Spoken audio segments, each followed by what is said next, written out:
This is English shorthand dictation number 77 and the dictation speed is 140 words per minute. Ready? Start. Sir, a substantial contribution to the discussion was made by my friend Dr. Ambedkar.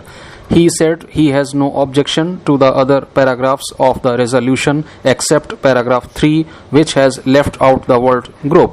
Sir, in this connection, I have to make an appeal to him. The objection to the omission of the word group need not be taken seriously because we have stated nothing in the resolution against grouping. That very fact keeps the matter of grouping wide open. At this stage, I would refer my friend Dr. Ambedkar to paragraph 19.5 of the Cabinet Missions scheme, wherein it has been specially stated that the sections are to decide whether any group constitution shall be set up. We know that the Working Committee of the Indian National Congress gave an alternative proposal regarding this. The Cabinet Mission criticized this proposal of the Working Committee and their comments are in para 14.2. Under this scheme, if the provinces wish to take part in any economic and administrative planning on a large scale, they would cede to the centre optional subjects in addition to the compulsory ones mentioned by them. Having stated the position taken up by the Working Committee of the Indian National Congress, the Cabinet Mission offers its comments. The mission says it would be very difficult to work a central executive and legislature in which some ministers who deal with compulsory subjects are responsible to the whole of India, while other ministers who deal with optional subjects would be responsible only to those provinces. With this objection, the Cabinet Mission has ruled out the suggestion offered by the Working Committee. It will be very difficult for small provinces to rise to their full stature if they do not have the guidance of the centre. In this connection, I am referring to sections B and C. I am referring to section A, where provinces like Orissa, Bihar, Central Province, Madras and the rest are concerned. The Congress acceptance of the division of India into linguistic provinces means the creation of a number of small provinces. A number of small provinces like Orissa, Kerala, Karnataka and the like will be put to the greatest handicap if they have to make their own administrative and economic plans. Under these circumstances, it may be that their provinces will cede all the connected powers to the centre. There is thereafter no reason why there should be any objection. These and many other such considerations may come up later on in sections. If the door is open without being shut, it is for such proposals which may be made later on. Under these circumstances, I believe my honorable friend Dr. Ambedkar will see that it was not with any ulterior purpose that the word group was omitted. It is done to afford opportunity to those provinces who come under Group A. I believe this explanation will satisfy Dr. Ambedkar and he will have no objection to the omission of the word group.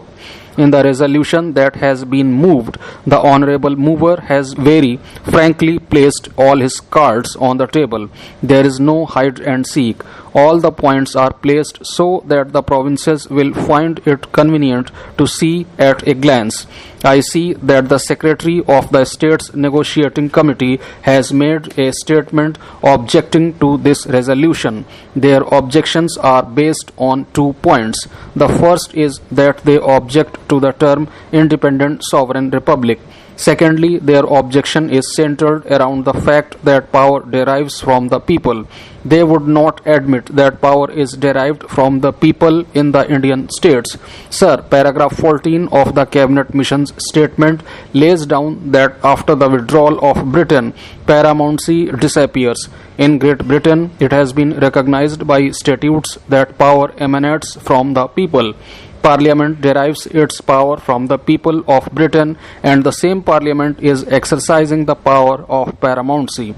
That being the position, I do not see any reason why the state rulers and their representatives should object to these expressions. After the withdrawal of Britain, there is no reason for anyone to think that India would think any other form of state than a republic.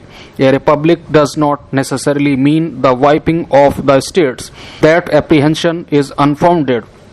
The Cabinet Mission's statement lays down that these are left to negotiations. Frankly, there is no reason for any apprehensions.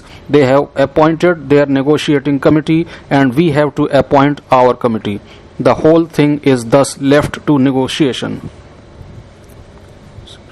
Having said so much about the resolution, I come to the question of certain statements made in the House of Commons. Sir, you know that a discussion on India has been thrust on the British Parliament by the Conservative Party. The leader of that party and a number of other important members of the party have contributed to the discussion, although both Labour and the Liberals stated that a discussion at this stage was unfortunate. Sir, important members of the Conservative Party have stated that this is a caste Hindu constituent assembly. I am very glad that the representatives of the minority communities in India have already given their reply to this unwarranted suggestion, and I hope that other representatives of minorities will speak to give a decent burial to this suggestion, which has been manufactured for consumption at home and for foreign consumption and propaganda. We have in this great assembly not only the representatives of the Hindu population of the Hindu majority provinces, but also the representatives of Hindu minorities in Muslim majority provinces. We have also the representatives of the scheduled castes, Christians, Sikhs, Parsis, Anglo-Indians, and of tribal and partially excluded areas. We have amongst us the representatives of the great Muslim community, barring the leaders of the Muslim League. Under these circumstances, it is most unfair and unfortunate to call and to utilize the forum of the British Parliament for foreign propaganda that this great assembly is a caste Hindu institution. Much has been made in the speeches in Parliament on the score of minorities. I should like to know a country which has no minorities. Even England has got her own minorities. Are the Welsh not a minority? Are the Scots not a minority? The Welsh people are of a different race and language and are distinctly separate from Britain. Even in the USA and USSR, we have got linguistic and racial minorities. Under these circumstances, it is unfair for the conservative leaders in England to carry on propaganda against this country and the Constituent Assembly. It has been clearly seen that Mr. Jinnah and Mr. Churchill have become strange friends. My own surprise is that a statesman like Mr. Jinnah should have fallen into the trap of conservatives, and particularly that of Mr. Churchill. Everyone knows, and the history reveals, how the Conservative Party has made use of persons and institutions in every dependent country. That being the position, it is easy for Mr. Jinnah to realize how he and the League have been made use of by the British Conservatives. Therefore, it remains for us to see who utilizes whom and to what extent. Let us hope that the Conservatives pay in the long run, to find to their surprise that they alone pay in the long run, and Mr. Jinnah comes out sane and sober. Mr. Chairman, judging from some of the speeches delivered in this House, it seems that the amendment before the House has been treated by some speakers as having been inspired by a spirit of hostility. However, as I view it, its object is not to obstruct but to facilitate the work of this assembly. Its purpose is to create an atmosphere which will enable us to realize rapidly and smoothly the great aim that we have set before ourselves. I think I shall not be far wrong in saying that there are men in every part of the House who sympathize with the amendment moved by Dr. Jacker.